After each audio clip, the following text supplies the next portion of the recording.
things that are being thrown at us are scary. I am absolutely not going to go through all of the data on this page.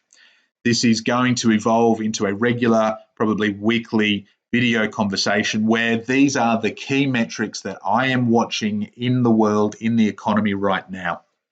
These are the changes that I'm observing. Some of them are lead indicators. They're going to tell us what's going to happen next. Some of them are current indicators. They're going to tell us what's going on right now so that we can respond this week, today. And some of these are lag indicators. They're going to maybe feel like bad news, but they're actually telling us about what happened in the past.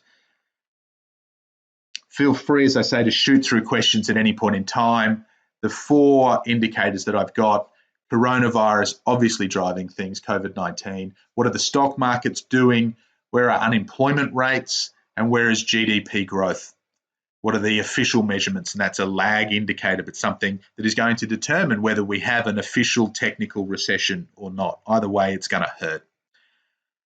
I've got up there the UK, the US, and Australia. They're the 3 countries I work most in.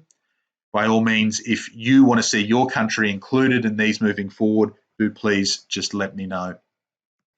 So, another key tool that we'll be using in the next 12 to 24 plus months that we're not going to go into in a lot of detail today, but the economic clock.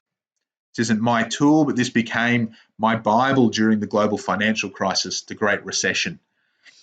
Very, very simply, you can see at 12 o'clock is the boom, is the top of a market. At 6 o'clock is the bottom of the market when the recovery finally begins. Knowing what time it is, the economic clock, gives you an idea of what's just happened, how the world, your clients, your team may be feeling right now, and what's coming up next so that you can prepare, you can respond, not react, and make decisions for what happens next. Even though this is a clock, the hours are not all of the same length. Sometimes we'll jump quickly between them, sometimes we'll move slowly. And in rare cases, which I'm not particularly expecting in this recession, but we had through the GFC, the clock, the inner and outer circles get out of whack and the clock starts to bounce around a little bit.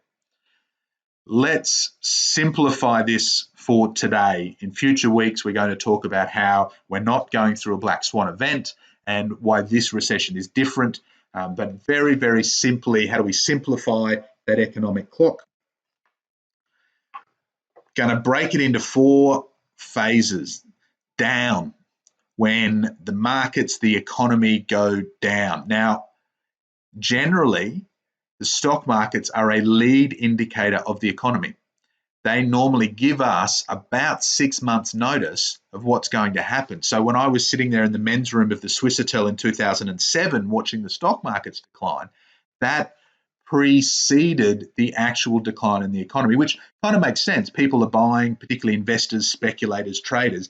They buy shares today based on what they feel is going to happen in the future. If they feel that the future is going to be worse, they'll pay less, they'll lower their prices based on that projection of the future. One of the reasons this recession is different to certainly the last one is that the economy has shut down, in many cases literally, so quickly that the stock market is still catching up and still has all of that forward uncertainty. That's why it's moving downwards so fast, and it's not giving us the warning that it has in previous times. Although there are still some forecasting we will be able to do. The second of these 4 phases is the drag. After the drop, after we go down, there's the drag period in the economy where people are waiting for the uptick. They're not quite sure when it's coming. They're not quite sure what to do, but there is still a process we need to go through. At the bottom, we finally get that release point, briefly bounce back up. And then from there, we start to ride the momentum like the little engine that could, going up that hill slowly, slowly, slowly, slowly at first, until it does become the freight train going down a hill. It gets all of that speed and momentum that gets us back to the next boom. Down, drag, release, up. Ever was it so, despite Gordon Brown's promise in 2007 that we had ended the cycle of boom and bust. The good thing about this right now is this too shall pass. The bad thing is I think we're fairly early. And I'm going to put the question out there to all of you who are watching live. What time do you think it is right now? I'll give you back some of these specifics that might help if anybody's on the Facebook version of this wants to jump in and give an indication. What time do you think it is in the clock? Is it midday? Probably not midday. It's probably not the boom. It's 6 o'clock. It is certainly not yet 6 o'clock at the recovery beginning.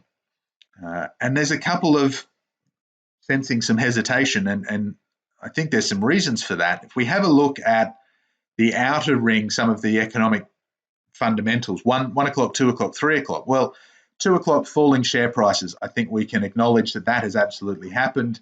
Dropped since peak, FTSE Dow, all odds are all down by more than 30%. Falling commodity prices, well, oil certainly, for specific reasons to do with an OPEC infight, but that's dropped. So, you know, you could argue we've been through 2 o'clock, we've been through 3 o'clock. But if you have a look at 1, we haven't had rising interest rates in a long time.